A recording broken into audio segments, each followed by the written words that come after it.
Next topic जो हमारी इस क्लास में स्टार्ट होगा उसका नाम है purpose of a business. Business का पर्पस क्या है? Very good. चाहे उसका यूजेज कुछ भी हो, पर्पस तो प्रॉफिट है। सही है। प्रॉफिट कैसे अचीव करते हैं? हार्डवर्क करके। Very good. और sorry, cost. Very good, very good. और कस्टमर को अट्रैक्ट करके। गुड। एडवर्टाइज करके, मतलब वो सारी एक्टिविटीज परफॉर्म करके जिससे आप जो है अपने पर्पस को अचीव कर सको। बट एक बात है, एक ऑर्गेनाइजेशन है, उसको लेट सपोज 1 लाख का प्रॉफिट हुआ एक साल में। सही है। पहला साल था, 1 लाख का प्रॉफिट हुआ। उसने अज्यूम कर लिया दिल में कि यार अगले साल 1.5 लाख का प्रॉफिट होगा, मतलब 50% प्रॉफिट इंक्रीज कर जाएगा। ठीक है। ये बात उसने कम्युनिकेट नहीं की अपने एम्प्लॉइज को, अपने जितने भी वहां पे मैनेजर्स वगैरह थे उनको कम्युनिकेट नहीं की। अगले साल प्रॉफिट हुआ, लेट सपोज हुआ 1,35,000 रुपए, 35% इंक्रीमेंट था प्रॉफिट में। Good, good enough. सब लोग जो है वो मिठाइयां बांट रहे हैं और खुशी मना रहे हैं। बॉस आया, बोला क्या हरकत है यार, ये क्या खुशियां मना रहे हो? बोलेंगे बॉस क्या हुआ, प्रॉफिट हुआ है, सारी चीजें। तो बोलेगा मैं तो चाह रहा था कि 50% प्रॉफिट इंक्रीमेंट हो। तो एम्प्लॉय सामने से क्या बोलेंगे, यार आपको हमें कम्युनिकेट करना चाहिए था, आप हमें कम्युनिकेट करते, 35% तो हमने अचीव कर लिया है, 15% थोड़ी सी और एफर्ट कर लेते, आप वो भी मिल जाता।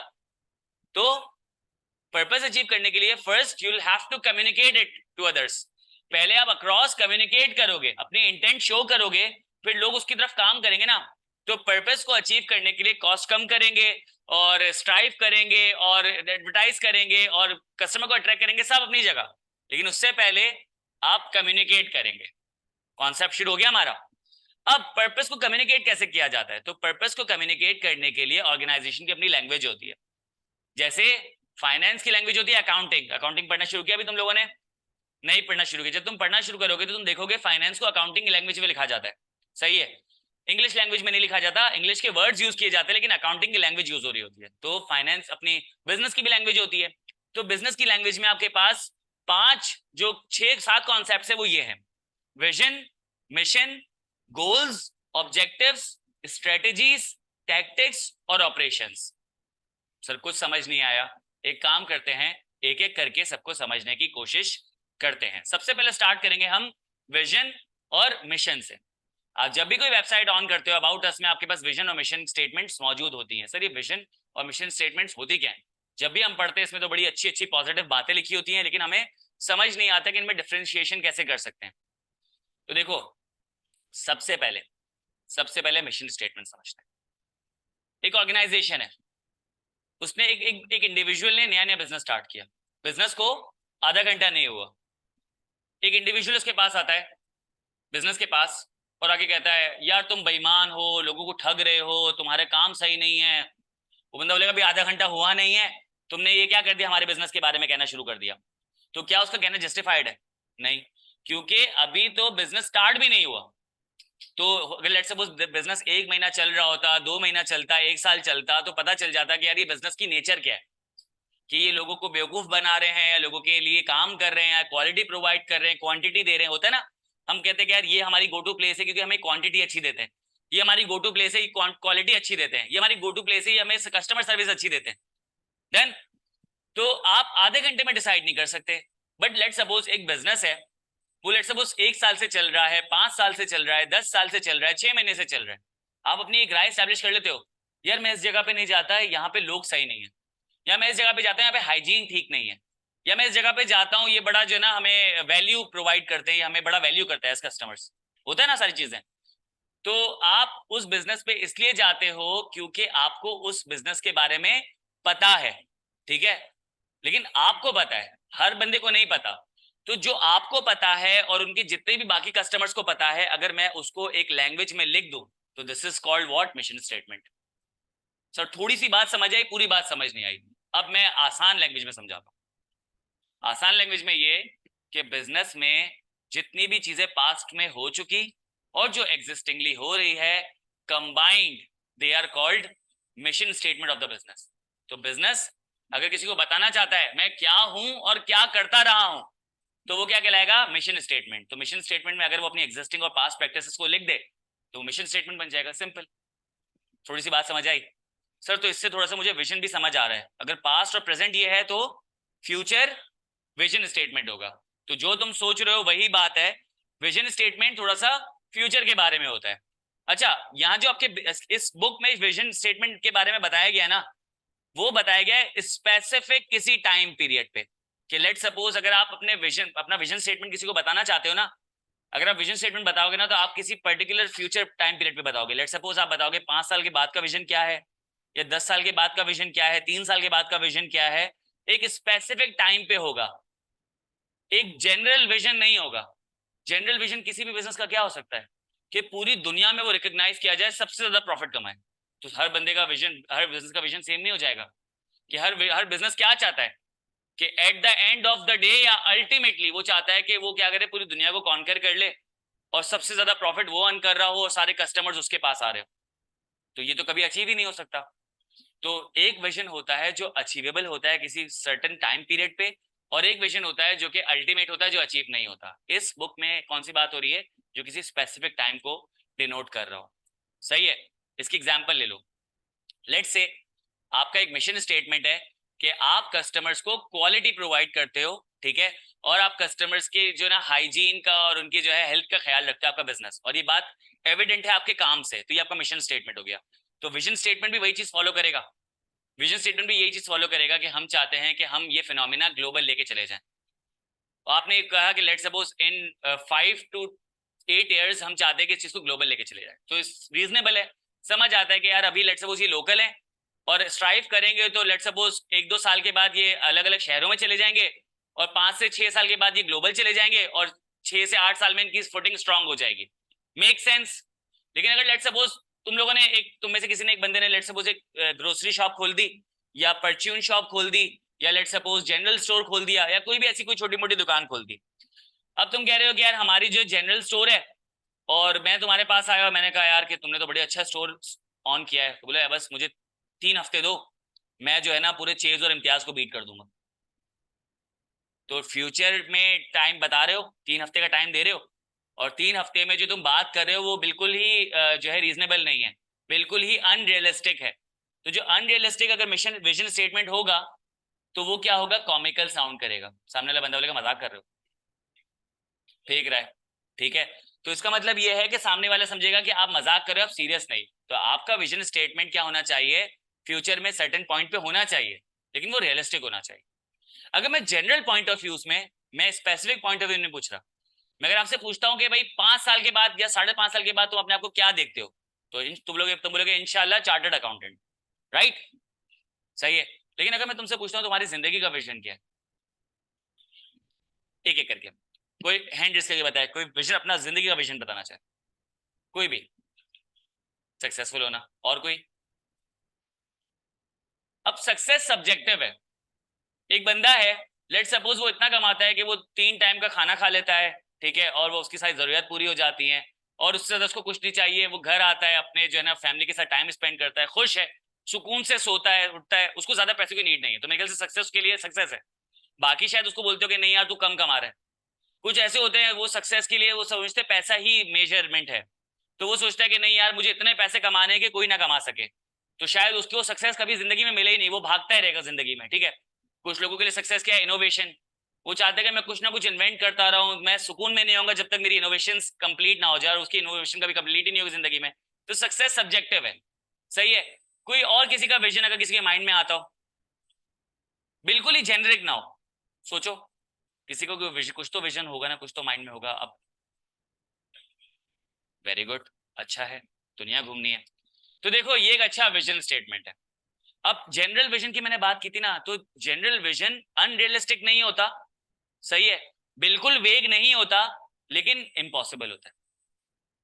कि लेट से इसके पास जितने भी मैं पैसे दे दूं, ठीक है, देयर इज अ चांस कि कुछ ना कुछ कंट्रीज रह जाएंगी पासपोर्ट की वजह से, या जंग की वजह से, या फिर डिप्लोमेटिक रिलेशनशिप की वजह से, या फिर टाइम की वजह से, या लेट सपोज की लाइफ स्पैन में वो नहीं घूम पाया पूरी दुनिया में, या कुछ एरियाज मिस हो गए। तो इसका मतलब ये है कि लेट सपोज ये जितने कंट्रीज कवर कर लेगा और उसके बाद इसकी जिंदगी खत्म हो जाएगी, तो इसको लोग क्या कहेंगे कि यार इसने सबसे ज्यादा सिटीज या कंट्रीज घूमी है। तो कहीं ना कहीं जहाँ बंदे का टाइम पीरियड खत्म होता है, लाइफ स्पैन खत्म हो जाती है, और वहां तक जैसे उसने विजन अचीव कर लिया ना, तो इसका मतलब है कि इसका विजन बिल्कुल अचीव हो गया। सही है, कंप्लीट नहीं होता लेकिन अचीव हो जाता है। समझ आ गई बात? तो यहाँ पे विजन की कौन सी बात करी, किसी पर्टिकुलर स्पेसिफिक डेट की टाइम पे बात कर रहे हैं कि लेट्स से एक बिजनेस कहता है कि 5 साल बाद मैं अपने को कहाँ देखता हूँ। तो हम जब उस विजन को सुनते हैं और हमें लगता है कि हाँ ये 5 साल में वहां तक पहुंच जाएगा जो हम एग्जिस्टिंगली इसको देख रहे हैं, तो इसका मतलब क्या है कि वो विजन स्टेटमेंट फ्यूचर में बिल्कुल सही है। मिशन और विजन में फर्क समझ आ गया? मैं अभी एग्जाम्पल भी दूंगा, बात समझ आ गई? अब अगला टॉपिक आ रहा है गोल्स एंड ऑब्जेक्टिव्स। क्या आ रहा है? Goals and objectives. Goals and objectives को समझने के लिए, क्योंकि दोनों देखें हम लोग एज सिनोनिम यूज कर रहे होते हैं, कभी हम कहते हैं हमारी जिंदगी का गोल है, कभी हम कहते हैं हमारी जिंदगी का ऑब्जेक्टिव है, ऐसा ही है। इन दोनों में के बीच में डिफरेंस समझने के लिए इनको एक और सिनोनिम दे देते दोनों को। तो मैं काम ही करता हूं कि मैं गोल्स और ऑब्जेक्टिव्स को एक तीसरा नाम दे दूं, टारगेट्स या एम्स। ठीक है, चलो टारगेट्स नाम दे दिया। गोल्स भी टारगेट्स हैं और एम्स, सॉरी आपके पास ऑब्जेक्टिव्स भी टारगेट्स हैं। ठीक है, गोल्स वो टारगेट होते हैं जो जनरल होते हैं, जो जनरल होते हैं, जो वेग होते हैं। वेग का मतलब क्या होता है? अनक्लियर, जिनमें क्लैरिटी नहीं होती है, जैसे सक्सेसफुल होगा। सही है, गोल्स वो टारगेट होते हैं जो जनरल होते हैं, जो वेग होते हैं, जो अनक्लियर होते हैं, जो आइडेंटिफाइबल नहीं होते। तो सर ऑब्जेक्टिव कौन से टारगेट्स होंगे? ये वो टारगेट हैं जो डिफाइंड है, जो स्पेसिफिक है, जो क्लियर है। बात समझ आ गई? तो इसका मतलब ये है कि अगर मैंने जिंदगी में कोई गोल सेट किया हुआ है और वो स्पेसिफिक नहीं है, तो मैं क्या करूंगा कि उसे स्पेसिफिक बना दूंगा, तो मेरे गोल्स किस में कन्वर्ट हो जाएंगे? ऑब्जेक्टिव्स में। थोड़ी बात समझ आ रही है? तो बेसिकली आपने कुछ नहीं करना, आपके पास जो भी जिंदगी में गोल्स मौजूद हैं, आप क्या कर लें, उन्हें स्मार्ट कर लें। आप क्या कर लें, उन्हें स्मार्ट कर लें। मैं बिल्कुल लिटरल सेंस में नहीं कह रहा कि गोल है आप उसको पतला करके स्मार्ट कर लें, ऐसा कुछ नहीं है। गोल्स को स्मार्ट करने का मतलब ये होता है कि आप अपने गोल्स को स्पेसिफिक कर लें, मेजरेबल कर लें, एग्रीड कर लें, रियलिस्टिक कर लें और टाइम बाउंड कर लें। आप अपने गोल्स को स्पेसिफिक कर लें, मेजरेबल कर लें, एग्रीड कर लें, रियलिस्टिक कर लें, टाइम बाउंड कर लें, तो आपके गोल्स ऑब्जेक्टिव में कन्वर्ट हो जाएंगे। सही है, लेट्स से एक बिजनेस ने कहा कि यार मैं चाहता हूं कि मेरा बिजनेस प्रॉफिट में चल रहा है और मैं चाहता हूं अगले 10 साल में वो बहुत ज्यादा प्रॉफिटेबल वेंचर हो जाए। बात तो सच है भाई, उसने अपने आपको टाइम पीरियड दिया कि 10 साल में मैं चाहता हूं कि बिजनेस इतना प्रॉफिटेबल हो जाए, इतना वेंचर प्रॉफिटेबल हो जाए कि मैं एक और बिजनेस की तरफ चले जाऊं। गोल है ये इसकी जिंदगी का, इसको कैसे मैं ऑब्जेक्टिव में चेंज करूंगा? तो पहले मैं सोचूंगा स्पेसिफिक करना है। ठीक है, तो मैं स्पेसिफिक कैसे कर लूंगा कि मैं चाहूंगा कि मैं प्रॉफिट की बात कर रहा हूँ ना, जाहिर सी बात है मैं प्रॉफिट की बात कर रहा हूँ। तो आप सबको शायद ये तो बात पता होगी कि ग्रॉस प्रॉफिट होता है, नेट प्रॉफिट होता है। ग्रॉस प्रॉफिट और नेट प्रॉफिट में फर्क ये होता है कि नेट प्रॉफिट में आपने जितने भी एक्सपेंसेस इनकर किए होते हैं प्रॉफिट अर्न करने के, उसको माइनस कर देते हो। ये बात आपको पता है? सही है, तो ग्रॉस प्रॉफिट की बात कर रहा हूँ, नेट प्रॉफिट की बात कर रहा हूँ, स्पेसिफिक करूंगा ना।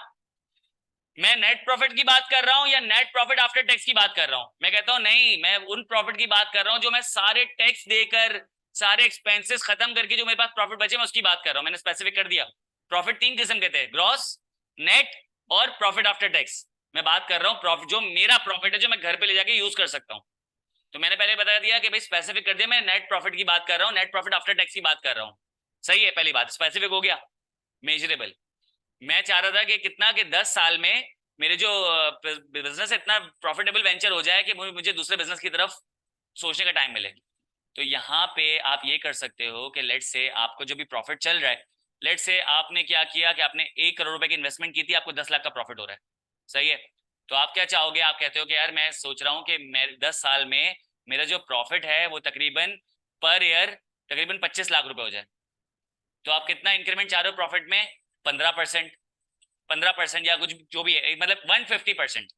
150% आप चाह रहे हो कि लेट सपोज अभी 10 लाख है, 100% के हिसाब से 20 लाख हो जाए और 150% के हिसाब से कितना हो जाए? 25 लाख रुपए हो जाए। सही है, तो इसका मतलब है कि आपने इसको मेजरेबल कर लिया। अभी 10 लाख है, आपने बोल दिया मेरा बिजनेस जो है वो 150% इंक्रीज हो जाए। तो इसका मतलब क्या है कि 10 साल के बाद आपने कितने कमा रहे हो per month, per year? 25 lakh रुपए। डन हो गया। फिर अगला क्या था कि रियलिस्टिक। Is it realistic? हमने पिछली क्लास में स्टैब्लिश किया था, हमने पिछली क्लास में क्या स्टैब्लिश किया था कि यार it is easy to invest your amount in the bank. आप फिक्स डिपॉजिट कर दो, आराम से सूद खाओ।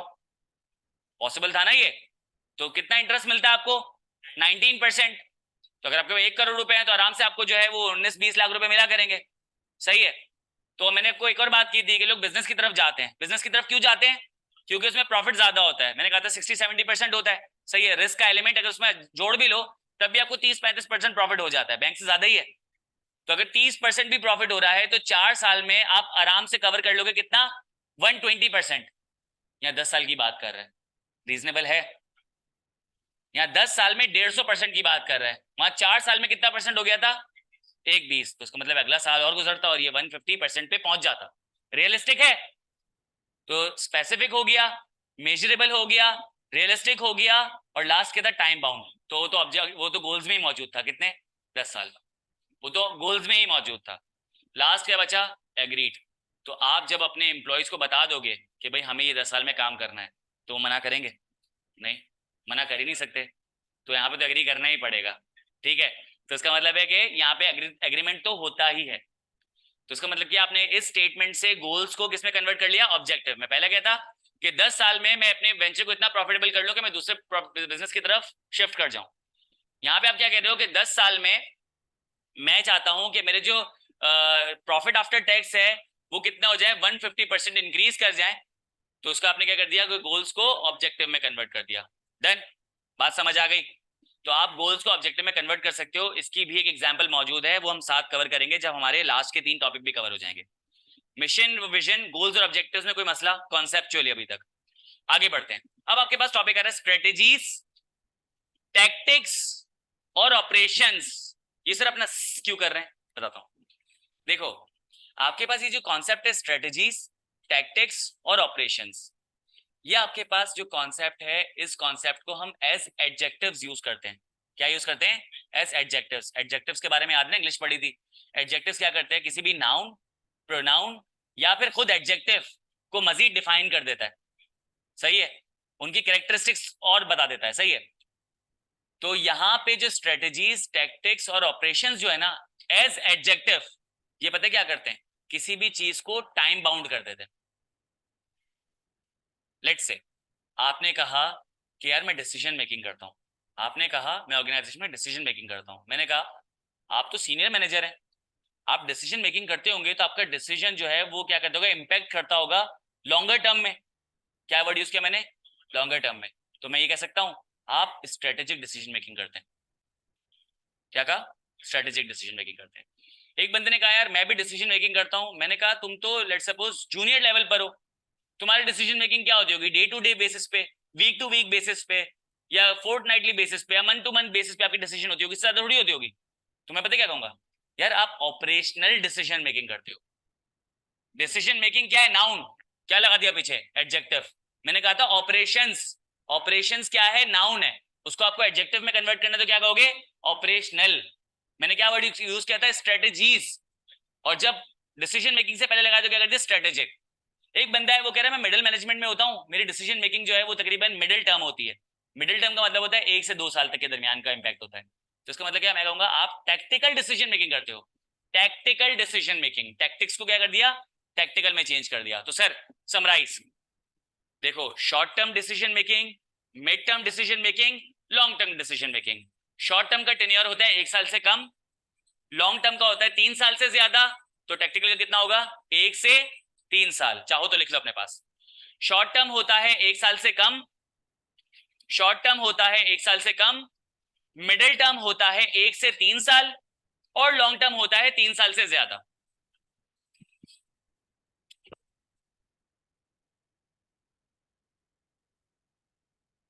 ऑनलाइन स्टूडेंट्स आपको आवाज आ रही है? एक बच्चे का फीडबैक आया कि उसको ऑडियो नहीं आ रही। काइंडली कंफर्म कर दें कि उसके साथ ही इशू है, आपको आवाज नहीं आ रही।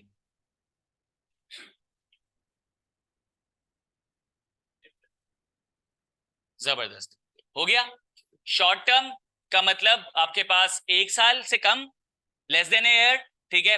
मिडिल टर्म का मतलब होता है 1 से 3 साल, और लॉन्ग टर्म का मतलब होता है 3 साल से ज्यादा। डन? एग्री? शॉर्ट टर्म का दूसरा नाम है ऑपरेशनल, मिडिल टर्म का है टैक्टिकल, और लॉन्ग टर्म का है स्ट्रेटेजिक। अब आप इसको किसी भी नाउन के साथ जोड़ सकते हो, सिर्फ आप डिसीजन मेकिंग नहीं करते ड्यूरेशन के हिसाब से। आप प्लानिंग भी करते हो ड्यूरेशन के हिसाब से कि यार ये मेरी प्लानिंग 1 साल से कम की है तो ऑपरेशनल प्लानिंग, ये मेरी प्लानिंग 1 से 2 साल की 3 साल की है तो टैक्टिकल प्लानिंग, और ये मेरी प्लानिंग 3 साल से ज्यादा की है तो स्ट्रेटेजिक प्लानिंग। आप सिर्फ प्लानिंग और डिसीजन मेकिंग नहीं करते, आप फाइनेंसिंग भी करते हो। यार मैंने बिजनेस में पैसे डाले तो कितने टाइम के लिए डाले हैं, शॉर्ट टर्म के लिए डाले, तो ऑपरेशनल फाइनेंसिंग, टैक्टिकल फाइनेंसिंग और स्ट्रेटेजिक फाइनेंसिंग। ये सिर्फ at the end of the day ये 3 वर्ड्स आपके पास एडजेक्टिव हैं जो कि किसी भी चीज के ड्यूरेशन को डिफाइन कर देते हैं। फेयर इनफ, समझ आ गई बात? डन है? तो आपको स्ट्रेटेजीज, टैक्टिकल और ऑपरेशनल समझ आ गए। इनकी एक एग्जांपल दे देता हूं। ऑपरेशनल के लेट सपोज, सुनना, ऑफिस में बहुत बहुत पैटी एग्जांपल दे रहा हूं। ऑफिस में आपके पास डेली बेसिस पे खाना आता है एम्प्लॉइज के लिए, ऑफिस वाले अरेंज करते हैं, सही है? तो ये डिसीजन किसको दे दिया भाई? फाइनेंस में जो बंदा बैठा ना उसी को दे दिया कि भाई लेट सपोज आपके पास पर डे 1000 रुपए का बजट है, आप खाना मंगा लो।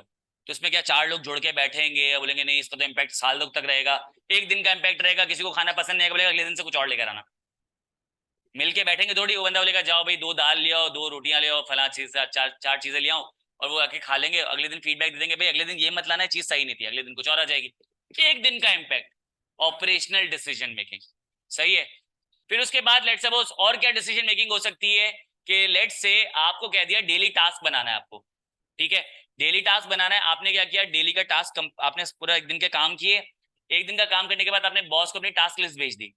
तो बॉस क्या करेगा, डिसीजन मेकिंग करेगा कि यार तुम्हारे टास्क कंपैरेटिवली कम है, तुम क्या करो कि दिन में ये 4 टास्क और जोड़ लो। तो उसने डिसीजन मेकिंग कर दी, ये कौन सी थी? ऑपरेशनल। अब हर दिन उसके 4 काम बढ़ गए, ठीक है? फिर उसके बाद टैक्टिकल क्या होता है, टैक्टिकल की एग्जांपल ले लेते हैं। देखें, एक डिसीजन मेकिंग पता है क्या होती है? आपको वेंडर चेंज करना होता है। वेंडर कौन होता है? सप्लायर्स, सही है? आपने कहा यार ये बात आपको पता है कि आप किसी से माल खरीदने जाओगे, सामान खरीदने जाओगे, पहली बार जाओगे ना तो वो आपको पलकों पे बिठा लेगा, डिस्काउंट देगा, नहीं सर आपका इंतजार था, मैं तो ख्वाब में भी आपको देख चुका था, आप आने वाले हैं, आपको मैं 50% ऑफ देता हूँ, मैं अपनी जेब से भी पैसे देता हूँ, घर तक छोड़कर आता हूँ, स्टार्ट भी करके दे देता हूँ, हर चीज कर देंगे, ठीक है? 2 से 3 दफा बेचोगे ना, फिर बोलेंगे, अगली बार जाओगे ना तो पता क्या बोलेंगे, यार महंगाई बहुत बढ़ गई, चीज बहुत महंगी हो गई है, वरना आपको तो पता है मैं आपको डिस्काउंट देता हूँ, आप शर्मिंदगी में क्या करते हो, ले लेते हो। वो चौथी बारी में सब लपेट लेता है, सही है? बिजनेस को बात पता है, तो वो कोई भी वेंडर या सप्लायर रखता है ना, वो रखता है 1 से 1.5 साल के दरमियान। 1 से 1.5 साल के बाद वो क्या करता है, चेंज कर देता है। तो अगर अभी डिसीजन ले रहे हो ना तो ये टैक्टिकल डिसीजन है। इसका मतलब है कि 1 से 1.5 साल के बाद आपको ये डिसीजन फिर लेना पड़ेगा। बात समझ आ रही है? नहीं समझ आई? क्या समझ नहीं बताओ? देखो, आप प्रोक्योरमेंट डिपार्टमेंट में बैठे हो, परचेज डिपार्टमेंट में बैठे हो, सही है? आपका काम ही सिर्फ परचेज करना है। आपको आईटी डिपार्टमेंट आके बोलता है भाई मुझे लैपटॉप परचेज करके दो, आपको मार्केटिंग डिपार्टमेंट आता है बोलता है मुझे जो ये मीडिया परचेज करके दो, मीडिया परचेज का मतलब है बिल बोर्ड, साइन बोर्ड्स वगैरह, ठीक है? आपको लेट से फाइनेंस डिपार्टमेंट आके कहता है, बोलता है मुझे लेटर हेड परचेज करके दो, प्रिंट करवा के दो, और अलग अलग डिपार्टमेंट आपके पास परचेजिंग के लिए आते हैं। तो आप क्या करते हो कि मतलब जो जिसको फोन लगाते हो और जो आपको मिल जाता है आप उसको बोलते हैं हाँ भाई प्रिंट दे दो, या फिर लेट सपोज वो मीडिया परचेज करके दे दो, या लेट सपोज कंप्यूटर भेज दो। आपके पास आप क्या करते हो, 3-4 सप्लायर्स को बुलाते हो, उनसे उनसे मुलाकात करते हो, उनसे उनकी कोटेशन लेते हो, फिर अपने पास एक फाइल बना के रख लेते हो। फिर आप क्या करते हो, कोई कोई काम आता है, फिर आप उनको फोन करते हो, और फोन करने के बाद क्या करते हो, उनसे कोटेशन लेते हो और फिर चीज भेज देते हो। लेकिन ये जब आपके पास एक बार किसी को भेज दिया, आपने किसी से सामान खरीद लिया, तो इसका मतलब क्या है कि ये आपके लिए गो टू प्लेस हो जाती है। आप क्या करते हो, अगली बार भी उससे ही प्रिंट करवाते हो, अगली बार उसी से एक लैपटॉप खरीदते हो, लेकिन आप एक्टिविटी कब तक करोगे? साल 1.5 साल तक, क्योंकि आपको पता है कि लेट्स सपोज आपने साल में 5 दफा उससे कंप्यूटर खरीदा, देयर इज अ चांस आपको फील हो रहा हो कि यार इसके प्राइस बढ़ना शुरू हो गए, इसके प्राइस बढ़ना शुरू हो गए, तो उसके बाद आप उसको चेंज करने का सोच रहे होगे। तो ये जो पूरी एक्टिविटी है ना, ये वेरी करती है 1 से 1.5-2 साल तक, ये होता ही है, ये इनएविटेबल है। तभी मैंने कहते हैं शुरू में जब उसने डिसीजन लिया था ना कि इसको रखूंगा, तो कहीं ना कहीं इसको दिल में पता था कि यार मेरे पास साल 1.5 साल चलेगा ये बंदा। तो साल 1.5 साल चलेगा मतलब क्या कि आपने जो डिसीजन लिया था वो कब तक चला आपके लिए, 1.5 साल 2 साल तक। अब आपको अपना डिसीजन चेंज करना पड़ेगा, आपको सप्लायर चेंज करना पड़ेगा। तो जो आपने डिसीजन साल पहले लिया था या 1.5 साल पहले लिया था, वो क्या डिसीजन था? वो था टैक्टिकल डिसीजन। समझ आ गया? स्ट्रेटेजिक डिसीजन की बात करते हैं। स्ट्रेटेजिक डिसीजन की इसकी एग्जांपल लेते हैं। आईक्यू स्कूल ऑफ फाइनेंस जब स्टार्ट हो रहा था तो उनके पास 2 डिसीजंस थे, उनके पास 2 डिसीजंस थे, लोकेशन और प्रोग्राम, सही है? प्रोग्राम मतलब प्रोडक्ट, ये सर्विसेज जो हम बेच रहे हैं प्रोडक्ट है ना। तो जब उन्होंने स्टार्ट किया होगा तो उन्होंने सोचा होगा कि यार हम एक लोकेशन सेट कर लेते हैं और हम क्या करेंगे कि इस पे बिजनेस स्टार्ट करेंगे और उसके बाद जो है वो हम एक काम करते हैं, सीए स्टार्ट करते हैं और इस प्रोडक्ट को लेके चलेंगे। तो मुझे एक बात बताओ कि लोकेशन जो है वो सबसे ज्यादा महंगा आपके लिए डिसीजन होता है। आपको वो जमीन खरीदनी होती है, उसके ऊपर आपको बिल्डिंग बनानी होती है, लेट से बिल्डिंग बनी हुई भी होती है तो वो महंगा ही आपको पड़ता है। फिर आप रेनोवेट करते हो, फिर सारी चीजें कर लेते हो। आईक्यू स्कूल ऑफ फाइनेंस ने पीसीएचएस डिसाइड कर लिया। अब उसके बाद लेट से वो पीसीएचएस डिसाइड कर लिया और उसके बाद उनको लग रहा है कि नहीं यार, हमने यहाँ पे जो लेट से ये जगह खरीदी है वो फला करोड़ की खरीदी है, फिर यहाँ पे हमने जो रेनोवेशन की है वो 2-2.5 करोड़ की है, तो 10-12 करोड़ की इन्वेस्टमेंट के बाद क्या वो सोचेगा कि नहीं यार मजा नहीं आ रहा, काम करते गुलशन चलते हैं। तो गुलशन कैसे चलेंगे कि नीचे जो है ना प्रेमिसेस के नीचे पहिए लगा देंगे और उसको रस्सी पकड़ के लेके जाएंगे? ऐसा तो पॉसिबल नहीं है। सही है, तो आपको क्या करना पड़ेगा कि इस जगह को सेल करके दूसरी जगह, तो यहाँ पे जो इतने सारे अपने इन्वेस्टमेंट की थी सारी चीजें फिर वहां पे करनी पड़ेगी, डिप्लीकेशन हो जाएगी कॉस्ट की। तो ऐसा पॉसिबल नहीं होता। सही है, तो जो लोकेशन की जो डिसीजन मेकिंग होती है ना वो स्ट्रेटेजिक होती है कि यार एक दफा लोकेशन ले ली ना तो 5 साल तक कहीं नहीं जाना। इवन मैं खरीदने की बात नहीं कर रहा, मैं रेंट की बात कर रहा हूँ। आपको पता है जब कोई इंस्टीट्यूशन रेंट पे कहीं जाता है ना, लोकेशन सिलेक्ट करता है, तो आपको पता है वो एग्रीमेंट 5 से 6 साल का होता है कि यार ये 5 से 6 साल तक जो लैंडलॉर्ड है ये मुझे वहां से फारिग ना कर दे। अगर आप एग्रीमेंट बना लेते हो ना कि एग्रीमेंट में ये मेंशन नहीं करते कि यार लेट सपोज कि कब ये तुम बस रेंट देते रहो, मैं तुम्हें हटाऊंगा नहीं। और वो पता क्या करेगा, 1 साल के बाद उसको कोई और अच्छा बिजनेस मिल गया ना, बोलेगा फारिग करो, फंस जाओगे। तो आप यहाँ पे डील करते हो, एग्रीमेंट करते हो 5 साल की, और 5 साल के डिसीजन, 5 साल का मतलब क्या हुआ, डिसीजन मेकिंग कितनी क्या हो गई, स्ट्रेटेजिक। एक और एग्जांपल प्रोडक्ट की। आईक्यू स्कूल ऑफ फाइनेंस ने डिसाइड किया कि हम एक काम करते हैं, हम सीए प्रोग्राम ऑफर करेंगे। सही है, सीए प्रोग्राम ऑफर करेंगे। 1 साल हुआ, सीए प्रोग्राम चल पड़ा, जबरदस्त चल रहा है, बेहतरीन। अगले साल उन्होंने डिसाइड किया हम एसीसी भी ऑन करते हैं। तो सर क्या सीए प्रोग्राम बंद कर देंगे? नहीं, सीए प्रोग्राम चलता रहेगा। सीए प्रोग्राम चलता रहेगा क्यों? क्योंकि जब पीआरसी में आया है तो पीआरसी के बाद कैफ में जाएगा। बेवकूफी होगी कि 1 साल पूरा पीआरसी पढ़ाया और क्या सीए बंद कर दिया। तो जब वक्त आया था कि उनको कैफ में कन्वर्ट करते, उनके रेवेन्यूज को आगे लेके जाते, हमने क्या किया, हमने प्रोग्राम ऑफ कर दिया, वो सारे बच्चे कहां चले गए, किसी और आरआईटी में चले गए। तो it does not make sense. सही है, तो जो भी प्रोडक्ट आप स्टार्ट करते हो वो स्ट्रेटेजिक डिसीजन मेकिंग होता है, वो सारा साल चलता है। लेस की एग्जांपल ले लो, लेस की एग्जांपल ले लो। लेस के जो 3 मेन प्रोडक्ट हैं, कौन कौन से? सॉल्ट, चीज और मसाला। ये बचपन से खा रहे हैं हम लोग, ठीक है। उसके बाद अब वो योगर्ट हर्ब आ गया है और बहुत सारे और फ्लेवर्स आ गए, तो क्या वो 3 बंद हो गए? अगर आप प्रोडक्ट लॉन्च करते हो तो इस सेंस में लॉन्च करते हो कि ये क्या करेगा, ये प्रोलॉन्ग करेगा। इसकी छोटी सी एग्जांपल लो, जितनी भी केक बनाने वाली कंपनीज हैं, आपने देखा होगा कि वो जो केक बनाने वाली कंपनीज है उन्होंने क्या किया कि प्राइसिंग नहीं बढ़ाई, लेकिन अंदर से केक की क्वांटिटी कम कर दी। तो जो उन्होंने इतने सारे पैकेज, जो पैकेजिंग बना, जो पैकेट बना के रखे थे, तो जाहिर सी बात है वो तो बना के रखे थे। तो लिटरली आप जब केक की ट्रे निकालते हो ना तो उसमें लिटरली एक केक की जगह कम होती है। उन्होंने पैकेट बना के रख दिए, तो वो अपना प्रोडक्ट चेंज नहीं कर सकते। तो उनको क्या करना पड़ेगा, उनको उसी में ही चीजों को एडजस्ट करना पड़ेगा। तो प्रोडक्ट का डिसीजन मेकिंग क्या होता है, स्ट्रेटेजिक होता है, प्रोडक्ट का और बिल्डिंग का, एलोकेशन का। डन, ये बात समझ आ गई? स्ट्रेटेजिक, टैक्टिकल और ऑपरेशनल की एग्जांपल समझ आ गई। अब तुम लोगों को कहीं ना कहीं कॉन्सेप्चुअली सारी चीजें समझ आ चुकी हैं।